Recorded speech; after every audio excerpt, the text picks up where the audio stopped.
Olá, bom dia, boa tarde, boa noite. Meu nome é Marina, eu sou física e professora aqui na base dos dados. A gente trabalha aqui na parte de BD Edu, com desenvolvimento de cursos e de materiais para ajudar as pessoas a fazerem suas análises. Eu sou uma mulher branca, de cabelo é, um pouquinho abaixo do ombro, castanho um pouquinho acobreado. Eu estou usando um óculos de armação retangular azul clara. Tô com a camiseta azul escura e meu fundo tá borrado. Pessoal, eu sou a Thaís, eu sou uma pessoa branca, eu tenho cabelo castanho, castanho escuro, que hoje tá preso. Eu tô com um fone de ouvido tipo headset, um óculos de armação preta, mais grossa, e o meu fundo tá borrado também, eu tô com um moletom preto. Eu também sou da equipe de comunidade, educação, da base dos dados. Eu sou formada em ciências sociais, agora eu tô no doutorado em demografia. E é isso, também estamos aí para mais uma aula aberta. Bom, a nossa aula hoje é sobre como ter insights com dados públicos. É uma aula meio teórica, então é como se a gente fosse explicar um pouquinho da magia de como fazer, de como ter uma epifania, mas a gente sabe que essas epifanias não acontecem. Se a gente só seguir uma regrinha, a gente tem que ter bons dados e um contexto legal para isso acontecer. Mas é importante que a gente consiga, construir isso de uma forma, dar as condições para que essa epifania venha, né? Então a gente consiga construir isso de uma forma consistente para sempre conseguir ter insights quando a gente estiver analisando nossos dados. Então é disso que a gente vai falar um pouquinho hoje. Qual que é a estrutura da nossa aula? A gente vai falar, vai fazer primeiro uma revisão de alguns conceitos muito importantes. Esses conceitos não costumam ser necessariamente cobertos em alguns cursos, porque as pessoas focam muito em aprender a usar uma ferramenta. Então, eu vou fazer um curso de Python, eu vou aprender a usar Python, e eu não vou ir para essa parte teórica para entender o que que é medida, o que que é indicador, como eu construo um indicador, essas coisas. A gente vai falar sobre as etapas de como fazer uma análise, né, e onde que se encaixa aí essa parte de ter um insight, e vamos falar de alguns exemplos de conclusões que a gente pode tirar de algumas análises. Então, vamos começar a nossa revisão de conceitos.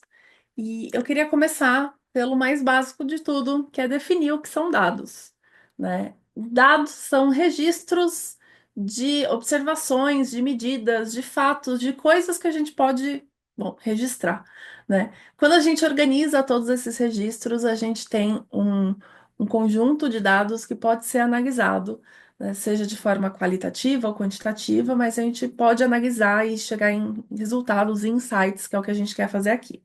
Os dados públicos são esses registros, são essas observações feitas, eu digo, desde a coleta até a distribuição, geralmente por instituições governamentais e que fica de forma pública e gratuita para as pessoas, né?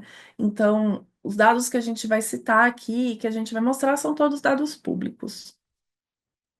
Outras definições que são importantes são as medidas, as métricas, os indicadores e os índices. As medidas são esses dados brutos, são os dados. Então, se eu for atrás de ver o quanto uma pessoa recebe, né, eu tenho medidas da renda das pessoas. Se eu tiver Se eu for calcular a renda média de um grupo, né, se eu já for fazer uma transformação em cima disso, né, eu já estou falando de uma métrica. Métricas muito comuns são, por exemplo, sei lá, número de visitantes no site, né? Eu já estou fazendo uma soma das medidas isoladas, dos dados brutos isolados, né? Eu contextualizo também essas medidas. Eu não vou fazer uma média de renda sem contexto, né? Geralmente a gente tem um contexto também. Eu vou fazer uma média considerando um grupo, considerando uma região, considerando um país, considerando uma classe social, considerando um tipo de trabalho, né? Então, tem sempre um contexto dentro do que eu vou arrancar essa métrica. Vai arrancar, não, né? Eu vou construir essa métrica. Essa métrica não é algo que eu vou lá necessariamente pego prontinha, para mim, né? Os indicadores, eles seriam um passinho além da métrica. Então, um indicador muito conhecido seria, por exemplo, o PIB. Não é uma medida bruta, né? Eu tenho que calcular, eu tenho um contexto para ter isso, e eu posso combinar várias métricas para isso. A interpretação do indicador é muito importante para que eu consiga, entender o meu contexto, né? O indicador, ele é muito utilizado num contexto interpretativo. Os índices seriam as agregações desses indicadores, né? Um índice muito famoso é o Índice de Desenvolvimento Humano, e ele combina indicadores de saúde, de educação e de renda, né? Então, ele vai pegar vários indicadores distintos, desde, sei lá, o PIB que a gente acabou de usar, mas taxa de escolaridade, vai juntar isso daí e vai formar um índice. É isso, como depende bastante do contexto, das nossas perguntas, que é uma coisa que a gente vai falar daqui a pouquinho, a importância deles envolve você ir além, né? Então, entender bem qual é o seu problema e construir as medidas compostas. Então, a gente não precisa sempre lidar com coisas unidimensionais, né? Então, só ver um único número ou uma única caixinha. A gente pode ter caixinhas de vários lados, Sim. diferentes, e olhar de diversos pontos de vista, né? Então, igual o IDH, então olhar para a saúde, olhar para a educação, olhar para a renda, são formas para construir um tipo de sumário numérico que faz sentido e que ajuda a gente a entender certas realidades. Na verdade, você até tocou num ponto importante que a gente vai falar mais para frente, mas essa diversidade de dimensões, vamos dizer assim, dos índices e indicadores que a gente escolhe usar, também está muito relacionado ao background teórico que a gente traz para análise, né? A gente não consegue escolher isso de uma forma neutra, e a gente não consegue, é, escolher isso do nada, né? Não sai, não brota do chão. Faz, de que forma a gente vai olhar para um problema, né? E isso eu falo tendo. A Thaís é uma pessoa das sociais, mas eu sou uma pessoa de formação, de exatas, né? Eu sou física, e eu reforço que isso funciona também mesmo dentro de um contexto de física, assim. A forma que a gente vai olhar para o problema e que a gente vai construir o nosso experimento, e nesse caso, que a gente vai coletar os nossos dados e interpretar os nossos dados, está muito ligado com o background teórico que a gente traz para fazer isso. E aqui, eu vou justificar o que eu acho que já está meio justificado, que é o porquê usar os indicadores para fazer diagnóstico. Por que que é tão importante a gente não pegar os dados brutos, só pegar as medidas e tentar entender as medidas sem passar por algum processamento, por alguma transformação e uma contextualização para entender? Quando a gente usa um indicador, a gente consegue comparar espacial e temporalmente de uma forma muito mais prática, né? Também ajuda a entender um fenômeno muito complexo. Então, se eu tiver. E aqui vale para indicadores e índices, tá? Daqui para frente, tudo que eu falar para indicador também vai valer para índice, porque os índices são. É, é como se fosse um conjunto maior que engloba os indicadores, né? Então, se os indicadores têm essas características, os índices também podem ter essas características, né? Então, eles estariam ligados de certa forma. Eu consigo interpretar fenômeno complexo porque eu consigo combinar algumas informações diferentes. Eu consigo combinar, por exemplo, se eu estou procurando um índice relacionado à escolaridade. Isso. Eu só vinha escola na cabeça, mas enfim. Se eu tô pensando num indicador relacionado à escolaridade, eu posso trabalhar com informações desde estrutura escolar, é, é, classe social do aluno, né, e colocar tudo isso, englobar tudo isso num único índice, de forma que eu consiga comparar espacial e temporalmente e entender um pouco melhor uma coisa que é super complexa, porque a escolaridade é super complexa. A gente tem que levar em consideração desde se a criança consegue chegar na escola, até questões da criança estar alimentada, sabe?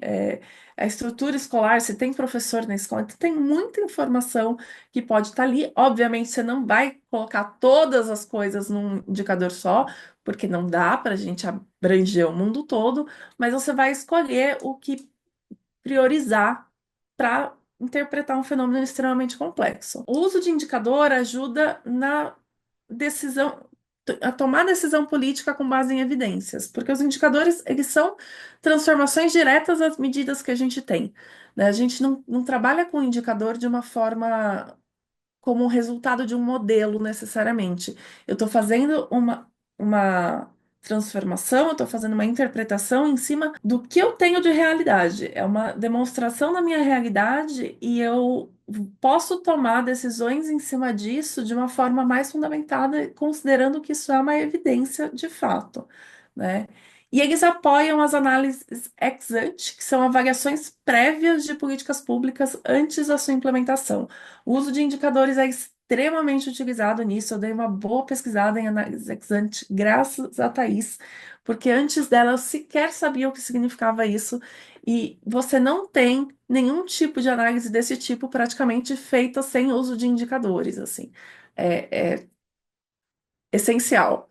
Também dá para usar indicadores depois da implementação para avaliar. Tem muitas avaliações do Pronatec, por exemplo, que é um programa que nem existe mais, mas ele ainda está, o impacto dele ainda está sendo avaliado. Então, mesmo que uma política deixou de existir, ela ainda pode ser avaliada com alguns esses indicadores, assim. Como é que a gente sabe que um indicador é um bom indicador? Essa figura aqui eu peguei do Guia de Indicadores para Gestão Pública, que é uma referência que eu recomendo vocês darem uma olhadinha. Vale muito a pena, é uma apostilinha do programa Cidades Sustentáveis. E é bem completo, assim, ao mesmo tempo que é bem resumido, então dá para ler super rápido. E ele tem essa figura falando do que tem num bom indicador. Ele cita 10 pontos.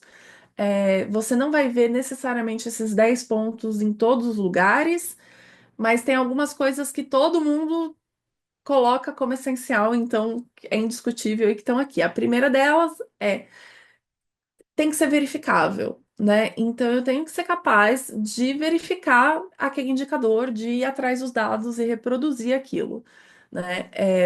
Tem que ser preciso, então eu tenho que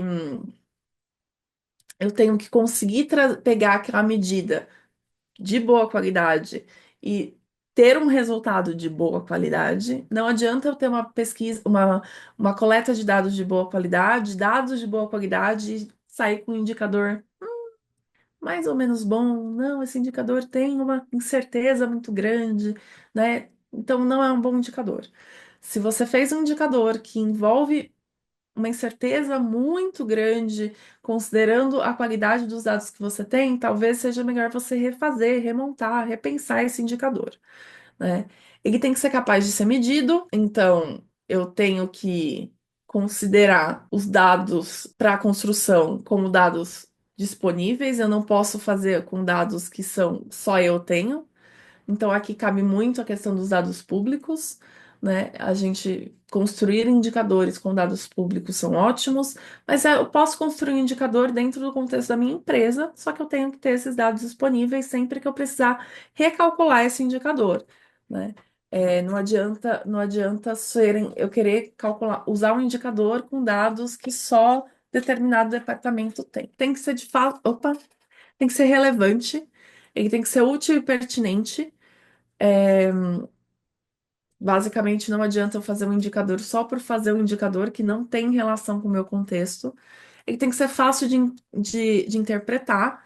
Não adianta eu ter um indicador que traga muita informação, mas eu preciso ler um grandíssimo manual para entender, né? Eu vou falar aqui de um. Lembra que eu falei que tudo que eu falei de indicador e índice meio que vai valer aqui, né?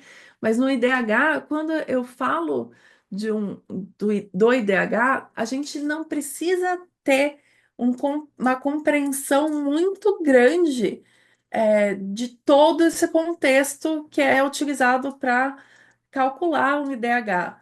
Eu só sei que se eu tenho um IDH que é um bom número, isso significa que a condição de vida naquele país provavelmente é melhor do que a condição de vida num país que tem um IDH ruim, né?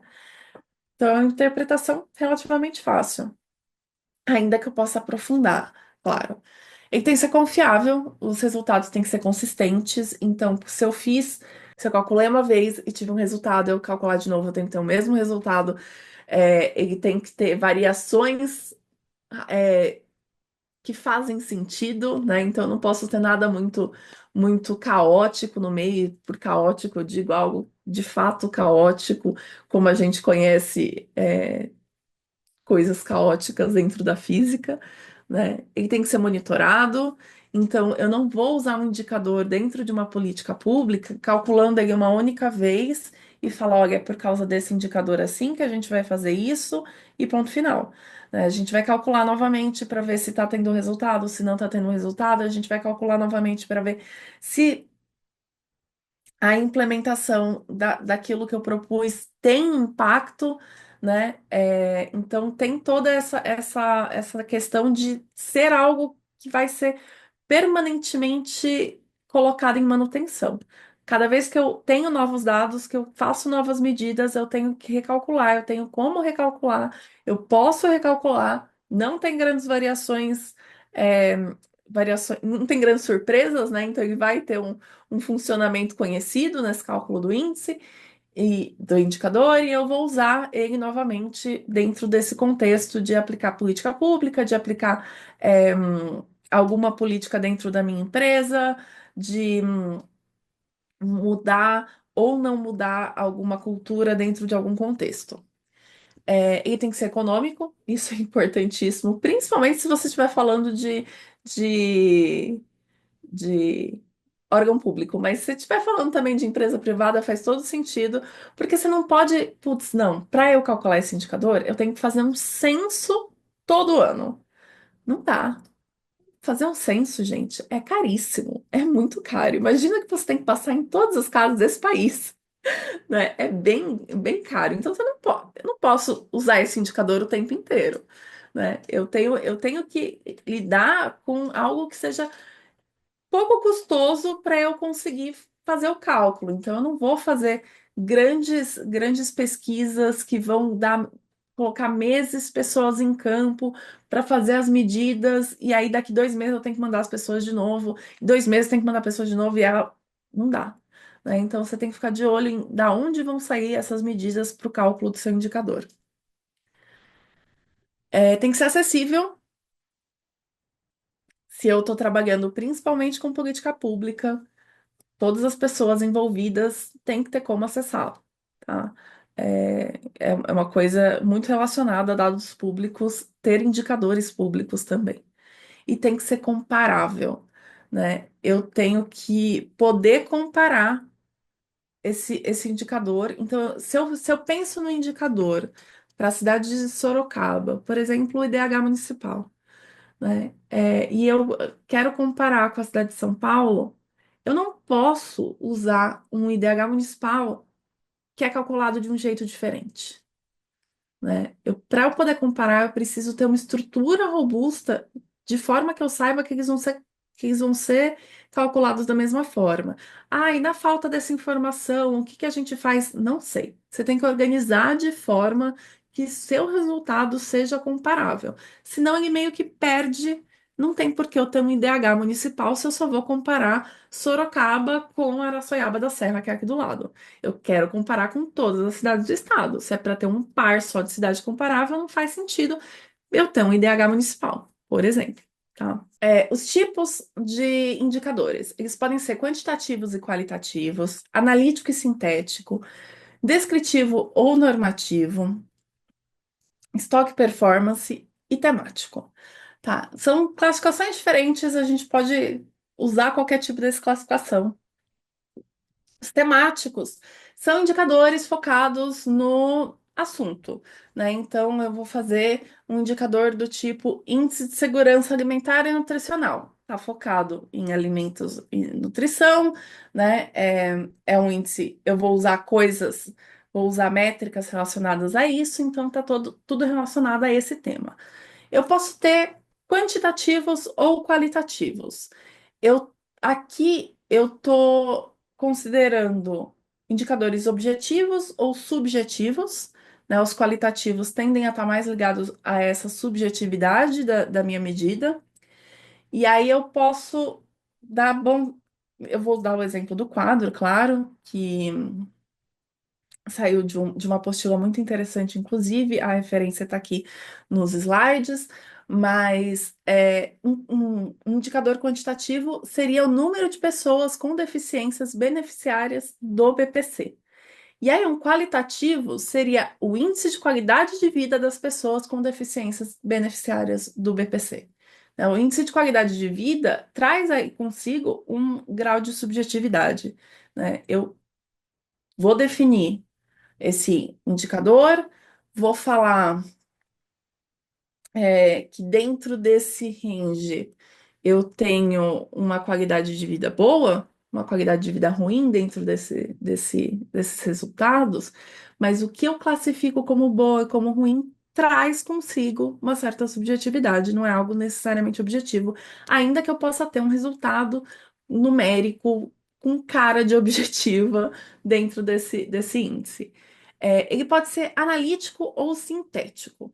Então, um exemplo de indicador analítico é a taxa de mortalidade infantil. Um exemplo de indicador sintético é o índice de desenvolvimento humano. O indicador sintético ele é gerado pela aglutinação de vários indicadores mais simples.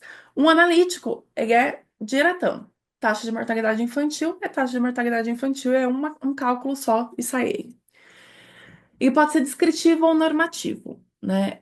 O descritivo, como o nome indica, descreve a realidade e o normativo reflete um juízo de valor, né? Então, por exemplo, o descritivo, eu tenho quantidade de pessoas menores de 14 anos que trabalham. E o normativo, o exemplo, é taxa de trabalho infantil. Aí você vai falar, mas Marina, a taxa de trabalho infantil é extremamente descritivo. Ah, o infantil não é. O infantil tem esse juízo de valor, o que que a gente define dentro disso daqui, que é quase uma questão de subjetividade também, tá? E tem esse relacionamento de que, beleza, pra gente agora a gente vai considerar pessoas abaixo de 14 anos, mas isso daí pode ser que mude, então é um indicador que é até uma questão, naquela questão da comparabilidade, da possibilidade de comparar. é, a gente tem que ficar de olho, porque eu posso usar essa taxa de trabalho infantil ao longo do tempo e perceber que ela muda de uma forma que eu tenho que fazer alterações, porque a forma que ela foi calculada ao longo do tempo muda. Porque durante uma época era 14 anos e durante outra ficou 16, não sei. Né? Tô dando um exemplo hipotético aqui, mas eu tenho que ficar de olho nessa questão para poder comparar meu indicador. Aí eu tenho indicador de estoque performance, é o estoque, um indicador que é como uma espécie de fotografia momentânea, instantânea da informação, e performance considera um período de tempo, né? Então está muito relacionado a taxas de variação, né? Isso para mim tem muito sentido quando a gente pensa sei lá, posição instantânea e taxas de variação do tipo velocidade, tá? É, ou aceleração. Então, tem esse link claro para mim com a física. Mas a de estoque, então, por exemplo, quantidade de famílias elegíveis a um programa social não atendida. Então, a fila de espera. Essa fila de espera, ela tá assim nesse momento. No próximo momento, ela vai mudar. Se eu quiser ver como essa fila de espera está mudando ao longo do tempo, eu tenho um indicador de performance, né? Inclusive, esse é o exemplo que está aqui embaixo, que é a velocidade da redução ou aumento no tamanho da fila, né? Então, quando eu coloco essa variável tempo aí e avalio como esse meu indicador muda em relação ao tempo, eu tenho um indicador de performance. Bom, vamos agora falar como é que a gente faz uma análise. A gente começa do começo, que é definir um problema, né? A gente define qual problema que eu vou atacar. Se eu quiser falar de habitação, eu tenho que entender qual é meu problema dentro do contexto de habitação. Pode ser, por exemplo, os aluguéis estarem ficando muito caros, ou as pessoas não terem onde morar. Pode estar relacionado com os aluguéis estarem muito caros, mas eu tenho que entender qual é a minha pergunta. Essa pode ser uma delas. Os aluguéis estarem muito caros estão aumentando a população em situação de vulnerabilidade? É uma ótima pergunta, né? E aí eu vou formular uma hipótese. Na verdade, a minha pergunta e a minha hipótese aqui nesse caso andam juntas, porque eu posso falar sim, né? Então a minha hipótese é: os aluguéis muito caros estão sim aumentando a quantidade de população em situação vulnerável, sem casa, né? É, E aí eu vou coletar meus dados. Eu posso fazer a coleta de dados de algumas formas diferentes. Depois de eu fazer essa coleta de dados, eu vou explorar meus dados para ver se eles respondem à minha pergunta. E aí eu vou interpretar os padrões e os relacionamentos. E com isso, eu vou relacionar os achados com a ação. Esses achados, essas resoluções, essas coisas brilhantes que podem aparecer na nossa mente enquanto a gente faz a interpretação de padrões e dos relacionamentos, são os insights, né? Então eu posso. Eu gosto de fazer uma relação de insight com epifania, mas ele pode ser só a resposta da minha pergunta, a validação da minha hipótese, tá? Esse pode ser meu insight. Mas ele pode ser também alguma coisa diferente. Então, eu tô aqui interpretando meus padrões, e vendo os relacionamentos e falando: olha só, não é só o aluguel, mas a temperatura média da cidade também influencia. Gente, eu juro pra vocês que eu estou inventando o exemplo na hora que eu falo. Eu não ensaiei esse exemplo. Eu, na verdade, tinha ensaiado outro exemplo, mas eu esqueci e comecei com esse. Então, temperatura provavelmente não tem nada a ver, mas vai que. E aí, isso daí é um tcharãs que aconteceu aí no meio. Eu acho que vale um pouquinho a pena a gente falar um pouco mais de como a gente formula uma hipótese. A hipótese, ela é essa suposição, essa explicação provisória, e ela é provisória porque você ainda não tem certeza se ela de fato explica ou não, né, que você faz sobre um fenômeno. Então, o fenômeno, nesse caso, são as pessoas não terem onde morar. E a minha hipótese é que elas não têm onde morar porque os aluguéis estão altos, né? E aí eu posso falar isso porque eu já sabia que os aluguéis estão altos, então essas são as minhas observações iniciais que fazem eu chegar na minha hipótese, ou eu posso dar uma chutada, o que pode ser um problema, tá? Eu digo que eu posso dar uma chutada porque às vezes a gente começa uma análise com um chute sem ter noção, né?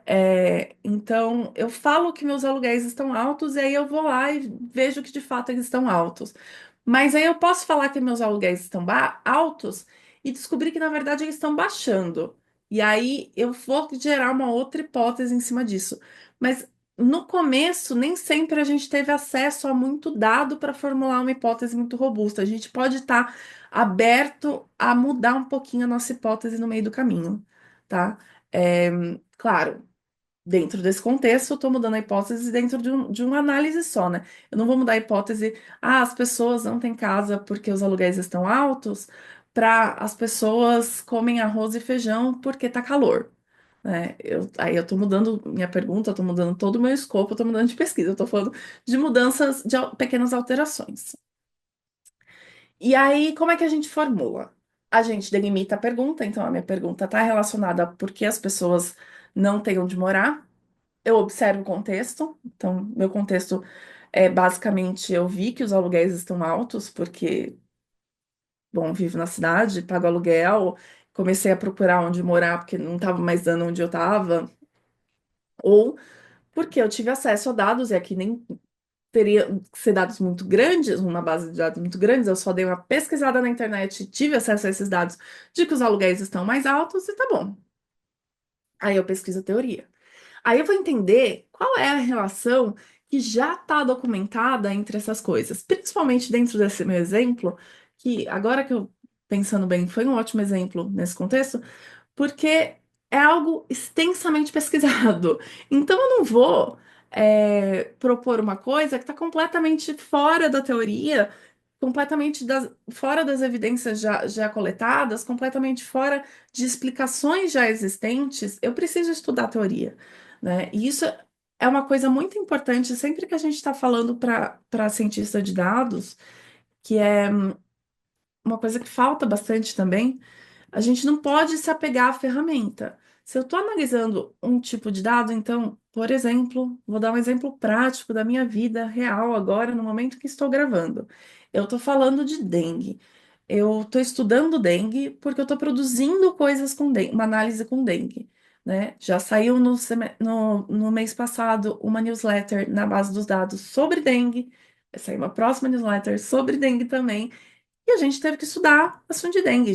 Ficou semanas eu e a Thaís conversando sobre como é que o pessoal da epidemiologia faz para marcar isso. Ah, a notificação é desse jeito, eles notificam a partir do momento que a pessoa mostra um sintoma ou depois que ela faz o teste.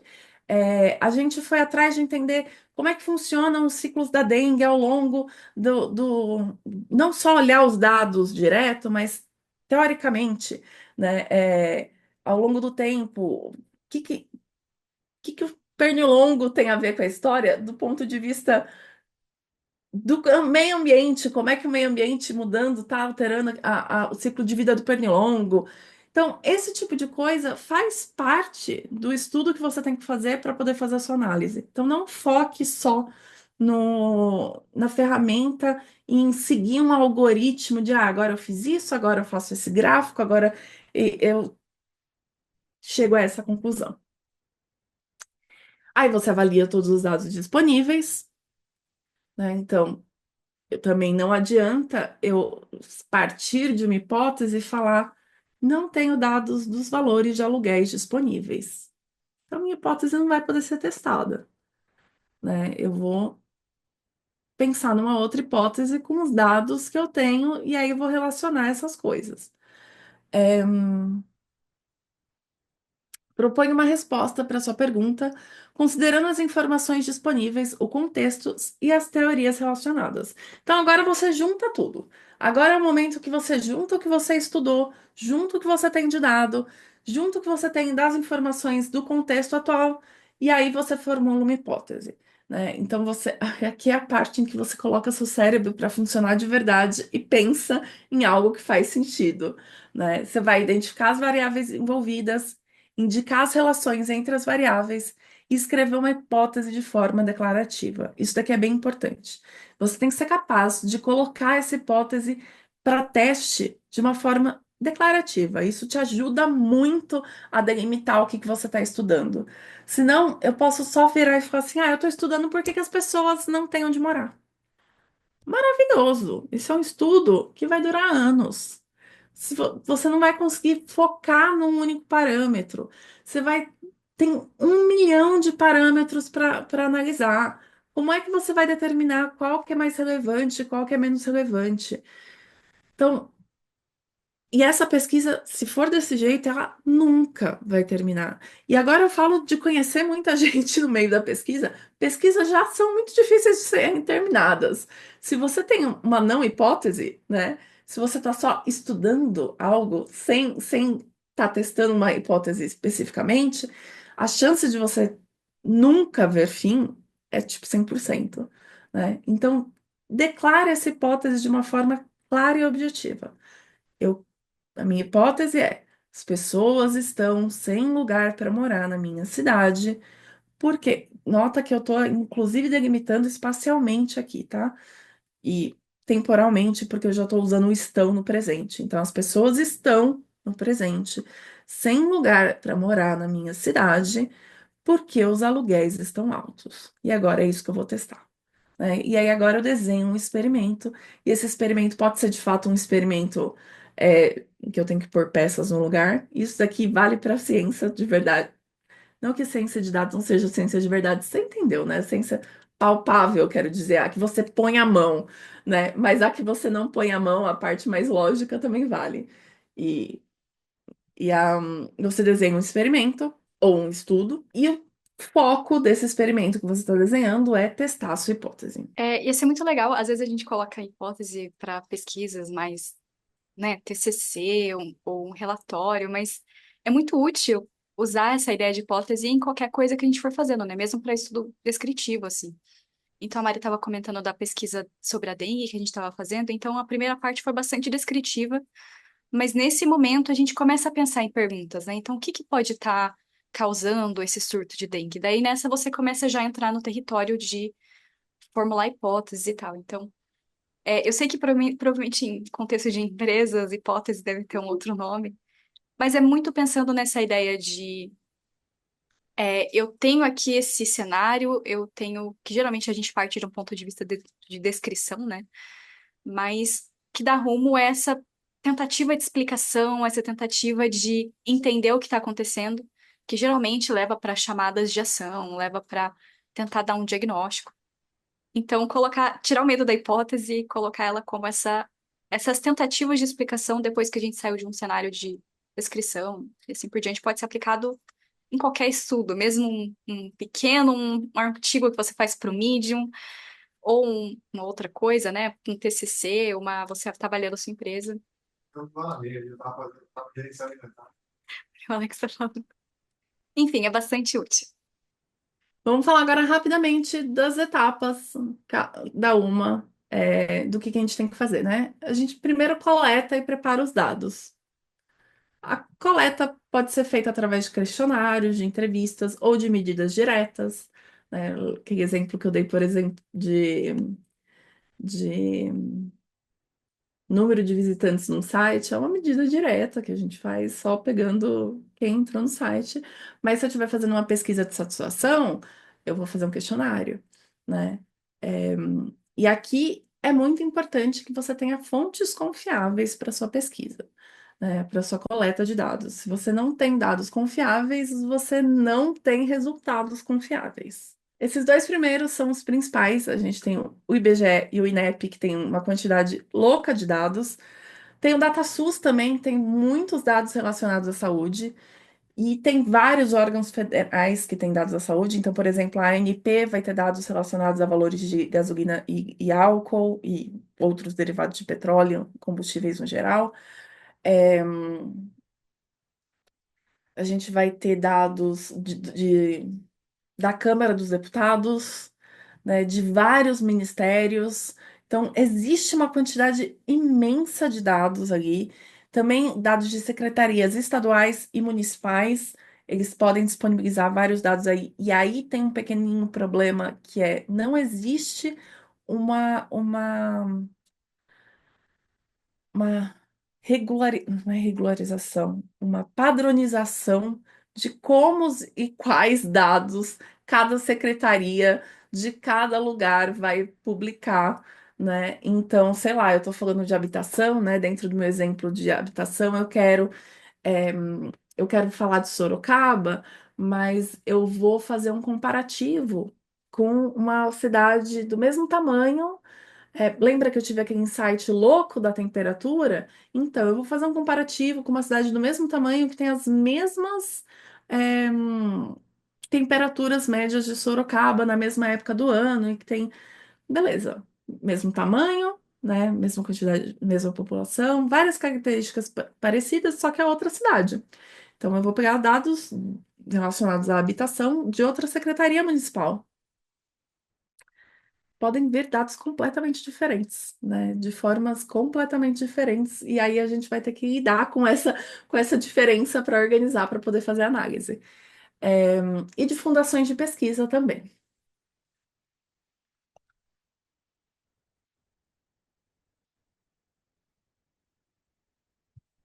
Mas tem uma outra fonte confiável, que obviamente a gente tem que falar nessa aula aberta, que é a base dos dados, né? A base dos dados é uma ONG voltada a universalizar acesso a dados de qualidade. Então, a ideia é que a gente pegue dados que não necessariamente estão padronizados, por exemplo, ou de fácil acesso, dados do censo, por exemplo, estão em vários CSVs. Dá um trabalhão para mexer. Se você sabe SQL, por exemplo, fica muito mais fácil você fazer algumas consultas no Data Lake da base dos dados e ter acesso a esses dados. Vai ficar muito mais fácil de usar. Eu indico que vocês conheçam a base dos dados, entrem em basedosdados.org e aí vocês conseguem ver quais são os conjuntos de dados disponíveis e quais tabelas estão disponíveis em cada conjunto de dados. O acesso é gratuito para a maioria dos dados, né? Tem alguns períodos mais recentes, então atualizações mais recentes de algumas tabelas, de alguns conjuntos de dados, são restritos a assinantes de BD Pro, mas a maioria dos dados estão completamente abertos e organizadamente abertos para vocês usarem. Então, eu indico que vocês conheçam ainda mais a BD, fiquem de olho no canal. A gente está soltando alguns vídeos para vocês conhecerem qual é a proposta da base dos dados, como é que você usa e como que funciona o nosso site, como funciona fazer uma busca, como funciona usar o BigQuery. Então, fiquem de olho para aprender um pouco mais. Depois de lidar com a coleta dos dados, a gente tem que lidar com a preparação dos dados. A gente vai limpar, tirar os erros e duplicatas e triplicatas e todas as repetições de dados que podem vir juntos. A gente vai padronizar o que quer, padronizar, sei lá, nomes, se eu estou usando acento ou não estou usando acento, datas eu vou colocar no formato de data ou eu vou colocar ano, mês, dia. É, os nomes dos campos estão tudo com letra minúscula, tudo com letra maiúscula. Vai ter letra minúscula, letra maiúscula? Como é que vai ficar isso? Então a gente vai padronizar para ficar fácil de usar. E aí a gente vai combinar e cruzar as tabelas, né? É, eu, sei lá, peguei dados de habitação daqui da cidade e eu tenho que cruzar com os dados de temperatura naqueles períodos para ver se aquele insight doido funciona. Mas para responder aquela minha hipótese do início, eu posso ter que cruzar ali com, sei lá, dados de outros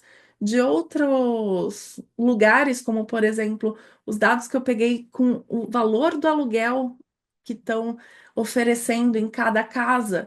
E aí eu tenho o aluguel médio pelo bairro, ou, né, o valor do aluguel por metro quadrado dentro do bairro, e aí eu vou comparar com a quantidade de pessoas que tá naquela região, que vive em condição de rua naquela região, por exemplo. Aí aqui a gente começa a parte da análise exploratória. Eu vou utilizar muita estatística descritiva, então a gente vai fazer média, mediana, desvio padrão, vamos ver distribuição, né? Vou comparar, fazer comparação entre as variáveis, vou incluir recorte no conjunto de dados, então eu tenho aquele conjuntão de dados, e aí agora eu vou ver, mas como funciona para regiões mais ao norte e para regiões mais ao sul? Para ver se faz sentido eu refinar a minha hipótese ou não. Às vezes eu não preciso refinar a minha hipótese, né? Vamos fazer as visualizações de dados. Então, eu vou fazer distribuição de dados com histograma, com curva de densidade, vou avaliar a relação entre variáveis com gráficos de dispersão, vou avaliar tendências com gráficos de linha ao longo do tempo. Então, pode ser.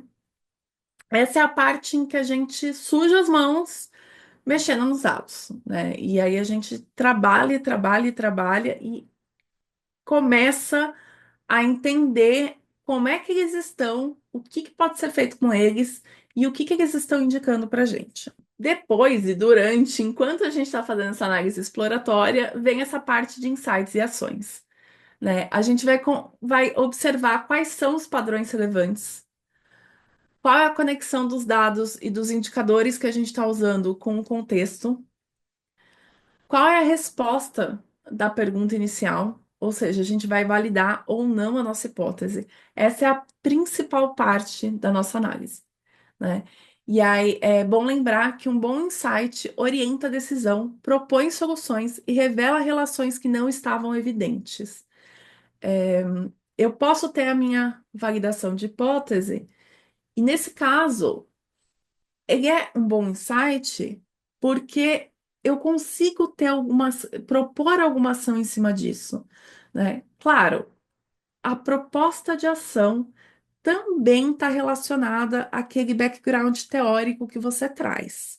Então, por exemplo, eu estudei bastante do assunto, e agora é um exemplo bem hipotético, porque eu não estudei bastante do assunto, mas eu validei a hipótese de que as pessoas estão morando na rua porque os aluguéis estão muito altos. E aí, eu posso considerar que dentro do que eu já estudei, existem algumas políticas públicas que podem facilitar essas pessoas a terem acesso a aluguéis mais baratos. E eu posso implementar essas políticas públicas, sei lá, uma bolsa aluguel, por exemplo.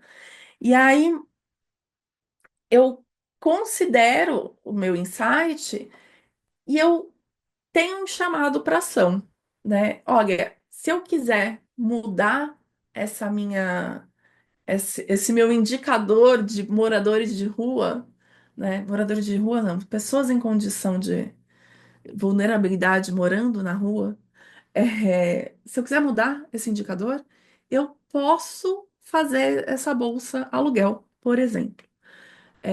Ou outra coisa, eu posso construir casas para que essas pessoas possam adquirir essas casas, ou eu posso mudar as condições de trabalho dessas pessoas, porque essas pessoas hoje estão nas condições que elas estão, porque na verdade o aluguel perto do trabalho delas é que é muito caro, né? Então, entender bem, ter a minha hipótese validada, entender bem o que que ela significa tem um chamado para ação logo depois, isso significa que é um bom insight. Thaís, alguma coisa? Não só puxando o seu exemplo, tem inclusive pessoas que estudam isso. Uma que eles viram é que algumas pessoas ficam em situação de rua durante a semana que elas não têm dinheiro da passagem para ir para casa. Então, elas têm emprego, elas têm uma casa, né, para voltar, mas elas não conseguem por causa do valor da passagem. E as distâncias, né, às vezes é muito grande entre a casa da pessoa e o local de trabalho. Então, é bem curioso como esse fenômeno é multifacetado mesmo, né? Então, dependendo do seu recorte da população em situação de rua, as, as soluções elas vão ser muito diversas, né? E aqui eu acho que é bacana a gente pensar nesse exemplo, porque a gente pode estar avaliando um indicador muito direto, que é a quantidade de pessoas nessa situação.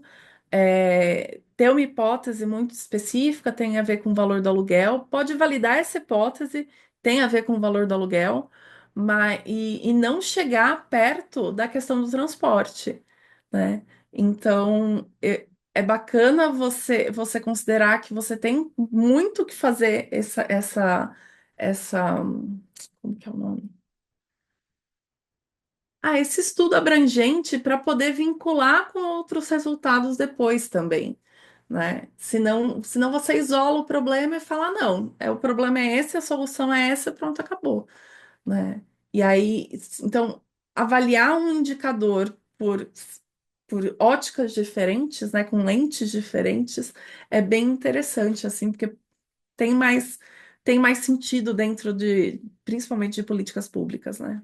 Tudo que a gente falou até agora, vários dos passos, eles podem ser facilitados por ferramentas específicas, né? Então, softwares e aplicativos que podem ser utilizados em todas as etapas da análise de dados. Então, desde a organização das referências de dados, né? Então, tem o, para mim, falecido, mas tem o Mendeley, tem o Zotero, então tem o Research Rabbit, né? Você pode usar a inteligência artificial para te ajudar nessa etapa, né, de entender as suas referências, até outras ferramentas mais para análise de dados mesmo, né? Então, usar o R, usar o SQL, usar o Python, que te auxilia nesse processo de coleta e tratamento.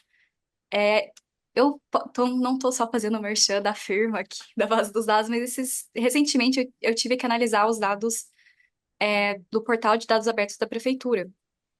E aí, como sempre, né, são diversos CSVs que você precisa baixar. E eu podia fazer isso na mão, mas eu podia usar um comandinho do Python para baixar todos eles automaticamente para mim. Então, são ferramentas que, lembrando, né, aquela linhazinha que a Mari trouxe sobre a parte do o que é um bom indicador, né, o que compõe um bom indicador, essa parte do econômico. Então, o poder computacional recente, ele ajuda muito nessa parte do econômico. Então, coisas que talvez há uns 10 anos atrás seria bastante trabalhoso, hoje, com o auxílio do poder computacional, a gente consegue fazer muito mais rápido, de um jeito muito mais eficiente. Então, por exemplo, o SQL, o BigQuery que é o que a gente usa na base dos dados. Então, se antes você tinha que ter um computador muito potente para avaliar os gigas de dados da RAIS, você pode usar o SQL e fazer consultas com recortes muito específicos que vão facilitar o acesso a esses dados sem que você tenha que ter um computador potente que aguente todo o poder de processamento que uma base grande como e complexa como a RAIS exigiria no passado, por exemplo. Mas mesmo o Excel, o Google Sheets já ajudam bastante, né? Então, o poder que tabelas dinâmicas, um gráfico no Excel já te proporciona, ferramentas para visualização, né, que ajudam na construção de dashboards. Então, Power BI, o Tableau, o Looker. Então, imagina você ter gráficos interativos que você pode aplicar filtros. Tudo isso são coisas que ajudam. Além do R e o Python que a gente já mencionou, mas tem o QGIS também, né? Então, às vezes, você não precisa ser um mago da programação para fazer um mapa bem legal. Você pode usar essas ferramentas que estão disponíveis e, como a Mari falou, não se sentir preso, né? Ou muito apegado a uma ferramenta específica. Então, ser flexível faz parte desse processo de ser um analista de dados, ser um pesquisador, ser alguém que está comprometido a entender dados públicos de um tema e produzir, ir para a chamada de ação, né? Então, ser flexível, ter a mente aberta. A gente não precisa saber tudo, né, sobre uma ferramenta para usar ela. Então, poxa, né? O Looker, que é uma ferramenta de dash da Google, às vezes você não precisa saber tudo sobre ela, mas ela tá ali, tá fácil, você já pode fazer um dash legal. E você não precisa saber tudo sobre ela, mas você já consegue construir e entregar alguma coisa. Eu só quero adicionar uma coisa aqui. Python é muito legal. Em Python você faz, tipo, quase tudo que você precisar em relação, tipo, comparando ao Power BI, Tableau. O Power BI, o Tableau, o Looker, você vai fazer muito mais pegar o mouse e arrastar para fazer, né? No Python você vai ter que escrever código, mas aí você faz uns dashboards assim muito mais legais, porque você tem muito mais liberdade. Então eu só queria fazer essa propaganda aqui, essa propaganda, como que é o nome? É, subliminar do nosso curso de Python. Bom, a gente chegou na parte final da nossa aula. A gente vai falar um pouquinho dos exemplos de uso de indicadores, de uso de métricas, principalmente de como visualizações ajudam a ter insights, tá? Esse primeiro exemplo, não é um exemplo com visualização, mas ele é um exemplo de uma avaliação ex ante, né? Então, é uma avaliação antes de eu implementar uma política pública. E basicamente a ideia é mostrar para vocês que a gente às vezes vai olhar para mais de um indicador, vai olhar para mais de uma informação para poder justificar uma ação, né? Nesse caso, para validar uma hipótese e justificar uma ação. Então, aqui a ideia é qual o problema ou necessidade que a proposta visa solucionar. Então, a proposta visa solucionar o déficit habitacional qualitativo em áreas urbanas. Quais as causas que acarretam o problema? Subinvestimento da população de baixa renda em infraestrutura habitacional por carência de recursos para a realização desses investimentos ou por falta de priorização desses gastos e por restrição de acesso a crédito barato. Da onde veio essa informação? Da onde veio isso daqui? Provavelmente uma análise prévia, né? E se você tinha essa hipótese de que existia um subinvestimento da população de baixa renda na infraestrutura habitacional, de que não havia priorização dos gastos em habitação e que não havia acesso a crédito barato. Então, foi feita uma análise para validar isso.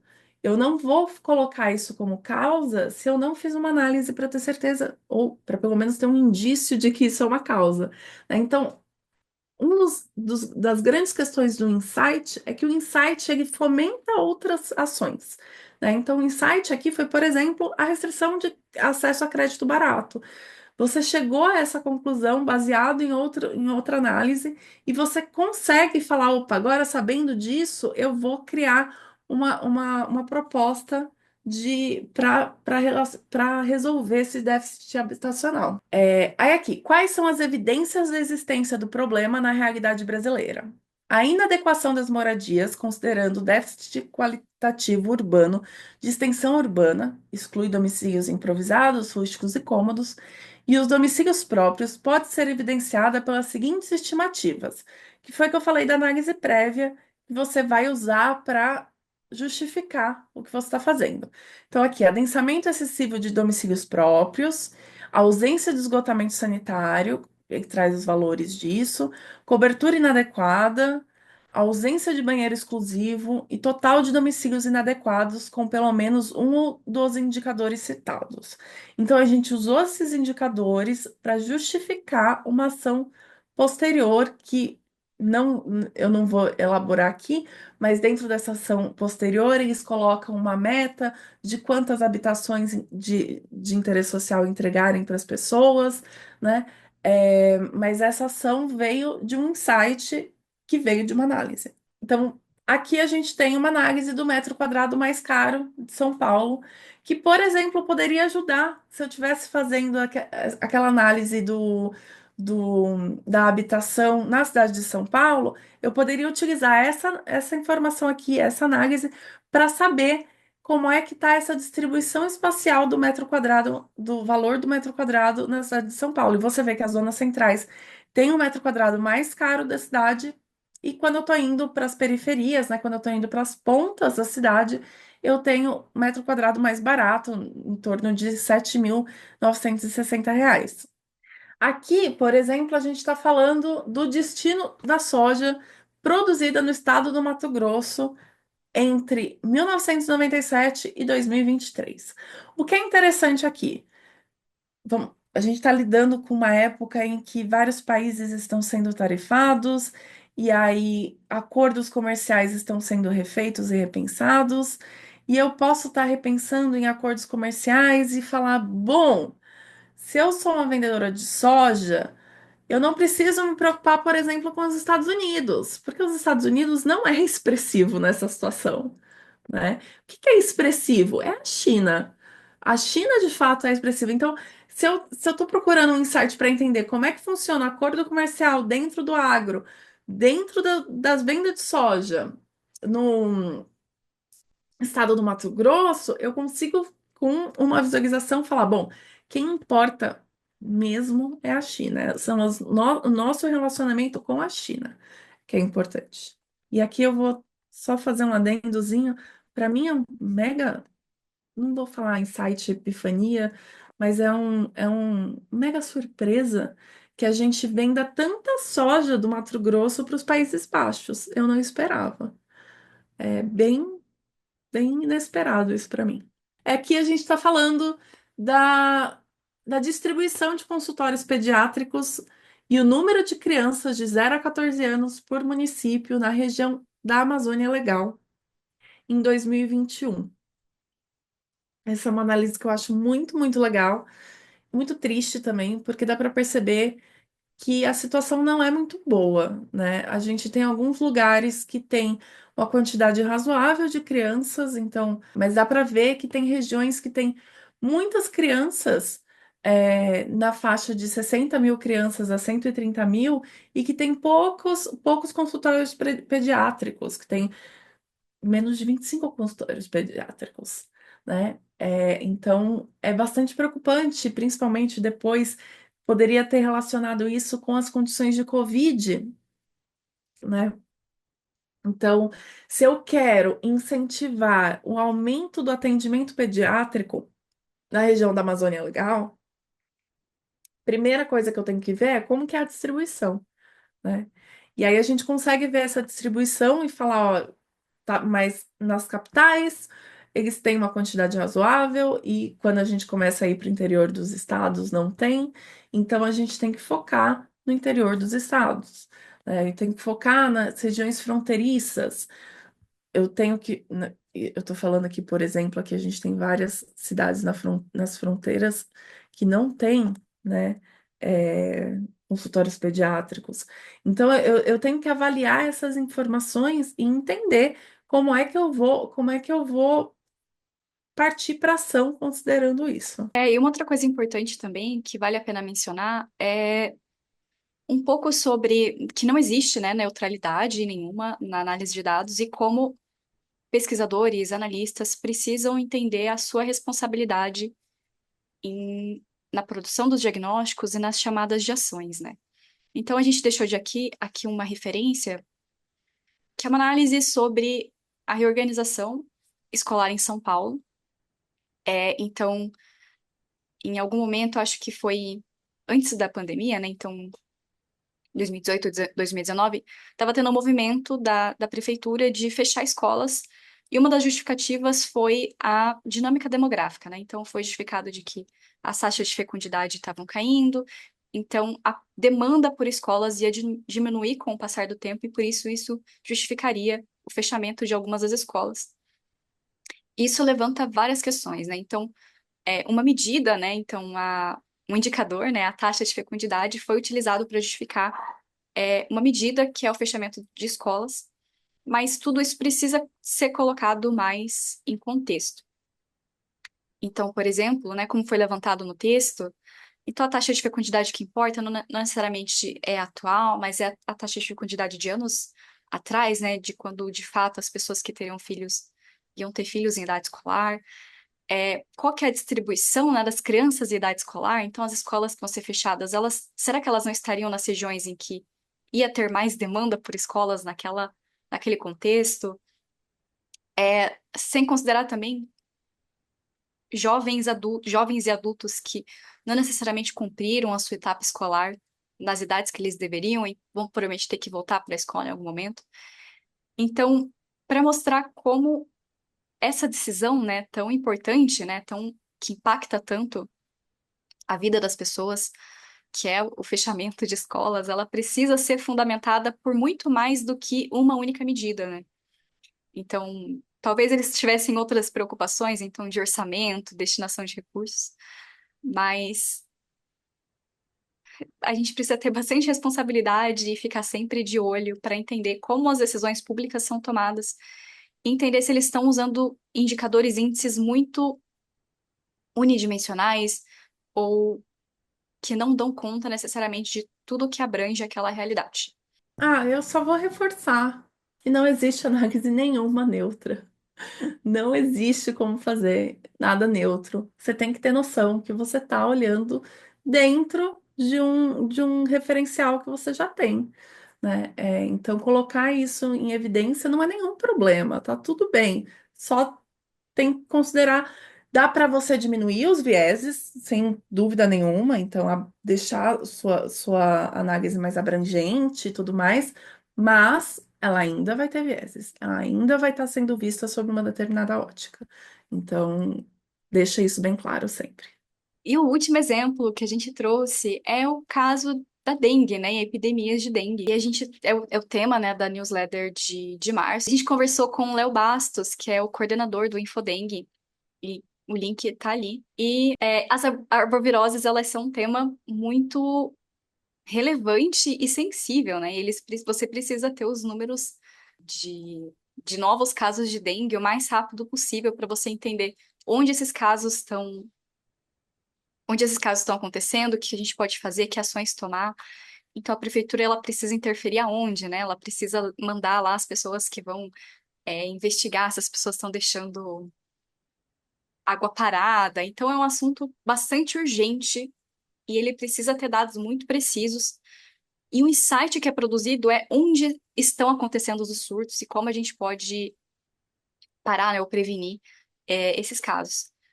Lendo a entrevista, né, então se vocês tiverem um tempinho se vocês já são assinantes da BD Leather, tiverem um tempinho de ler a análise, então na entrevista ele fala até como alguns dos casos a gente não consegue nem usar, né, as medidas brutas, você precisa ter auxílio de alguns modelos para dar conta da demora com que os dados eles são divulgados.